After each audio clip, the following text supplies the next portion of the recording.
The snow fell softly on the streets of Maplewood, a small, picturesque city covered in a white blanket.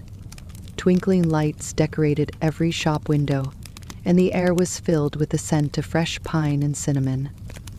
It was Christmas Eve, and Emily was rushing through the market, clutching the red scarf she had just bought. "This will be perfect," she whispered to herself, tucking it into her bag. Emily had lived in Maplewood her entire life, but this Christmas felt different.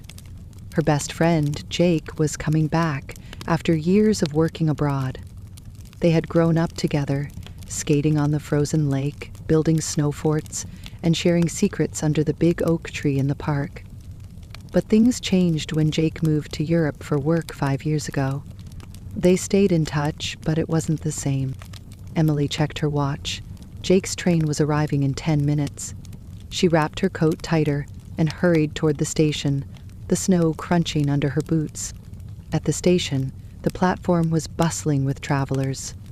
The train rolled in, its whistle cutting through the winter air. Emily scanned the crowd, her heart racing. And then she saw him. Jake stepped off the train, carrying a worn leather bag. His cheeks were red from the cold, and his dark hair was dusted with snow. When their eyes met, he smiled that same familiar smile she had missed so much. "Emily," he called, his voice warm and cheerful. "Jake?" She ran to him, and without thinking, she threw her arms around him. "Wow," Jake laughed, hugging her back. "I missed you too." They walked through the snowy streets, catching up on everything they had missed. Jake told her about his travels, the bustling cities, and the quiet countryside he had explored. Emily shared stories about the town, her job at the library, and how Maplewood hadn't changed much. As they passed the park, Jake stopped. "Do you remember this place?"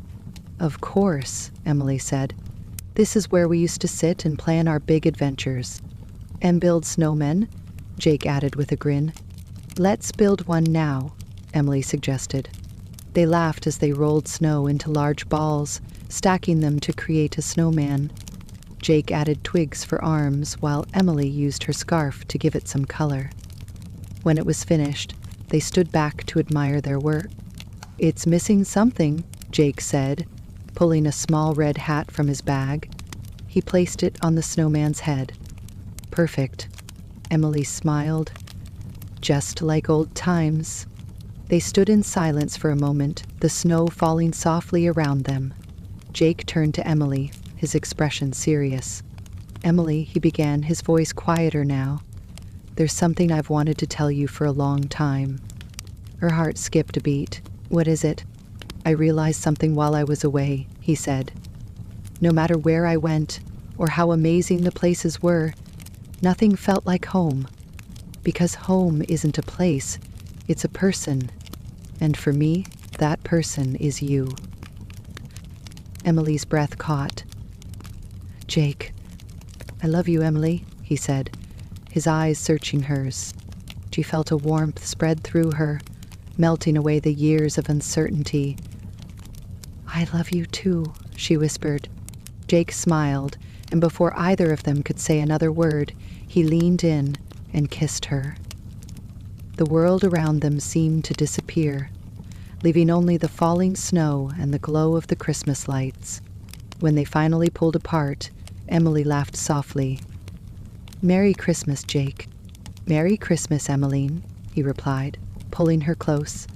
His eyes grew soft and bright with a trace of wistfulness, and as the church bells rang in the distance, they knew this was the beginning of a new chapter in their story, one filled with love, laughter, and many more snowy Christmases together.